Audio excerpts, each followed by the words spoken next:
rebellious spirit has produced some angry young men, some rebels with and without a cause. Their frustration, their anger, or just plain energy are released in different ways. Vanaví neumí dělat rap, to se ví, nikdo ten jejich styl necení. Všichni ví, že je to ubohý, je to 100% psí styl a nejvíc štěká.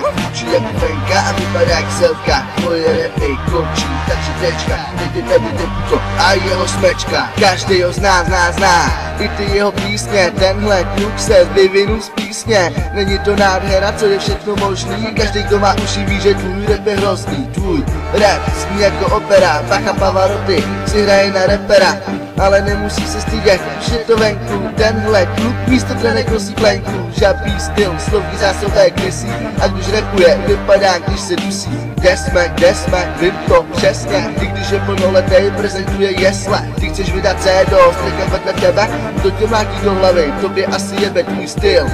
Je ZTP, seš ten validní kokot, ble. Rapuješ o tom, jak tě holka pošle do prdele, ještě aby ne. Kdo by kdo spát vedle tebe, ty jsi živá reklama. Například ty se SRO, pamatuj si, kdo to dává. Jsem deputo, tvoje teplá homohudba je absolutně bez hlavy, smrde. Neber si do huby, že je family. Kdybych mohl vyříznutí jazyk zuby, jak chceš dělat rap, když neumíš ani mluvit.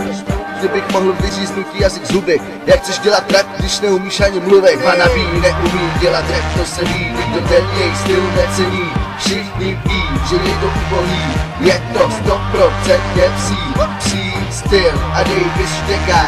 Učí jako fenka a vypadá jak selka. Tvoje rapy končí, takže tečka. Teď je tady deputo a jeho smečka. MC Davis, to je ukázka kripla. Chudák, tvoje máma to teda chytla. Kdybych se měl starat o takovýho magora, šel bych s ním na Petřín, pustil bych ho ze zora. Tak Dave, pojď ke mně baby, já ti ukážu, co je to made fresh made.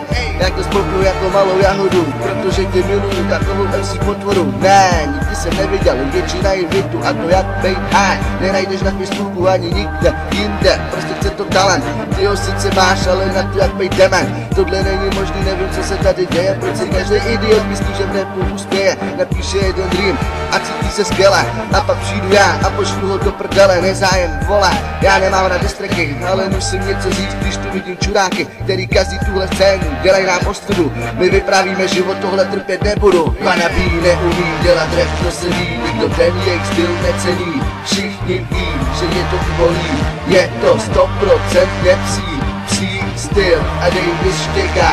Učí jako fenka a vypadá jak selka. Tvoje rapy končí, takže tečka. Teď je tady deputo a jeho smečka. A to samý platí pro Tiffyho J a Jima D.